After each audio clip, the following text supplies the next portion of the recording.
EPS 95 pensioners के लिए बड़ी खबर सामने आई है। सरकार ने 2025 में पेंशन बढ़ोतरी पर विचार शुरू कर दिया है।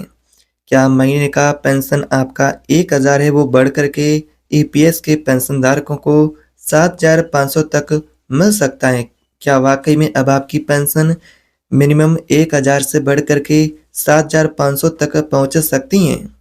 क्या साथ में आपको महंगाई भत्ता डीए भी मिलेगा, यानी कि डीए भी साथ में जोड़ा जाएगा?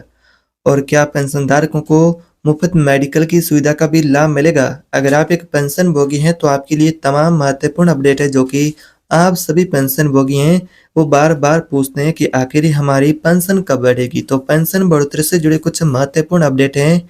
और क्या दीपावली से पहले पेंशनधारकों की पेंशन की बढ़ोतरी होगी? सूत्रों की माने तो पेंशन की बढ़ोतरी का प्रस्ताव पारित होने की संभावना है और दिवाली से पहले से लागू किए जाने की भी उम्मीद जताई जा रही है। तो आखिरी प्रस्ताव की वाकई हकीकत क्या है? सारी जानकारी इस वीडियो में आपको देखने को मिलेगी। अगर आप पेंशन भोगी है तो वीडियो पूरा देखें और अपने साथी पेंशन भोगी हैं उन सभी पेंशन भोगियों को वीडियो शेयर भी करिए। सबसे पहला बड़ा सवाल है, ईपीएस पेंशन कब बढ़ेगी? हर एक पेंशन भोगी यही जानना चाहते हैं कि उनकी पेंशन मिनिमम कितनी और कब बढ़ेगी। अभी तक कोई तय तारीख या घोषित नहीं हुई है, लेकिन जो पेंशन का प्रस्ताव है, एक नया प्रस्ताव फिलहाल काफी समय से चर्चा में है, जिसमें आपकी पेंशन की राशि को 1000 से बढ़ाकर 7500 करने का प्रस्ताव के अंदर मांग है और साथ में महंगाई भत्ता डीए जोड़ने का भी। पेंशनधारकों के लिए सबसे लंबे समय से यही मांग पेंशन भोगी करते आ रही हैं। तो क्या वर्तमान पेंशन के प्रस्ताव की हकीकत है और पेंशन से जुड़ी? तो वर्तमान में अगर पेंशन के बारे में बात करें तो 81 लाख से अधिक पेंशन धारकों में से आधे से ज्यादा पेंशनर्स को अभी तक मात्र 1000, 1500, 2000 से भी कम पेंशन मिलती हैं। केवल बात करें तो 0.65% ही पेंशन भोगी उनको 6000 से ज्यादा की पेंशन मिलती है, यानी कि 6000 से अधिक की पेंशन मिल रही है। यानी कि अधिकांश पेंशन धारक आज भी बहुत कम पेंशन पर अपना जीवन यापन कर रहे हैं। सरकार ने इस मुद्दे पर चर्चा तो की है और विशेषज्ञों का कहना है कि दिवाली से पहले कुछ पेंशन भोगी को राहत मिलने की संभावना जताई जा रही है। पेंशन धारकों के लिए 2025 में कुछ अहम बड़े बदलाव भी बताए जा रहे हैं। तो कौन कौन से बड़े बदलाव जो कि हुए हैं और क्या पेंशन की बढ़ोतरी होगी? सबसे प्रमुख पेंशन भोगी की मांग और बदलाव की मांग है मिनिमम पेंशन बढ़ोतरी, जिसमें बात करें तो पेंशन निकालने की सुविधा भी आपके लिए जो कि कहे तो सभी पेंशन भोगियों के लिए सुचारू रूप से चालू हो चुकी हैं, जो कि काफी समय से 1 जनवरी 2025 से किसी भी आप बैंक से पेंशन प्राप्त कर सकते हैं और आपकी पासबुक या फिर चेक अपलोड करने की जरूरत नहीं है। और यहाँ पर बात करते हैं दूसरे अपडेट की, हायर पेंशन। तो सुप्रीम कोर्ट के आदेश के बाद लगभग सभी उच्च वेतन पेंशन के मामले जो निपटा दिए गए हैं। इन बदलाव से पेंशन धारकों को और सुविधा और सुरक्षा पेंशन धारकों की बढ़ेगी।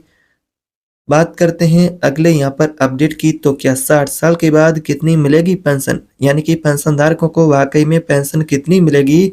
अब बात करते हैं उस सवाल की जो कि हर एक पेंशन धारक है वो पूछता है कि उनकी 60 साल की उम्र के बाद पेंशन कितनी होगी, कितनी मिलेगी? आइए जानते हैं। जैसा कि बात करें पेंशन के फॉर्मूले की, तो मासिक पेंशन बराबर औसत सैलरी गुणा सेवा वर्ष और यहाँ पर भागांतर देने पर जो आपका पेंशन बनता है, जो कि फॉर्मूले के हिसाब से पेंशन मिलेगा।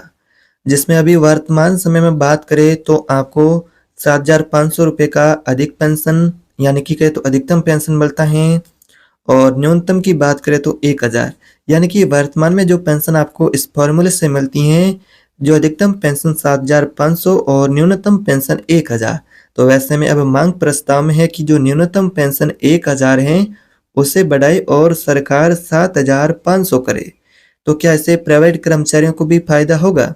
प्राइवेट कर्मचारियों को भी ईपीएस पेंशन स्कीम के तहत पेंशन मिलती हैं।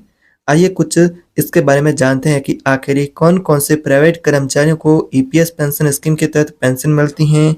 क्या आप प्राइवेट कर्मचारी तो पेंशन पा सकते हैं, कुछ शर्तें भी हैं।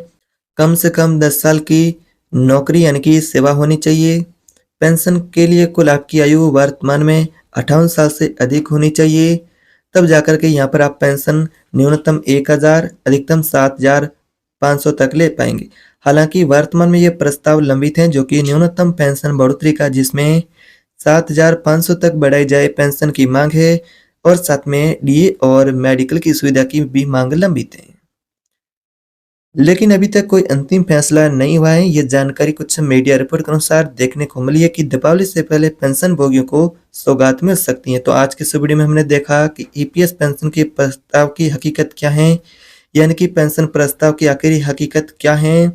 2025 में पेंशन की प्रणाली में कुछ बदलाव छोटे बड़े हुए, जो कि क्या थे, जो भी आप जान चुके हैं। और 60 साल की उम्र के बाद पेंशन का कैलकुलेशन कैसे होता है, और प्राइवेट कर्मचारियों की पेंशन की स्थिति।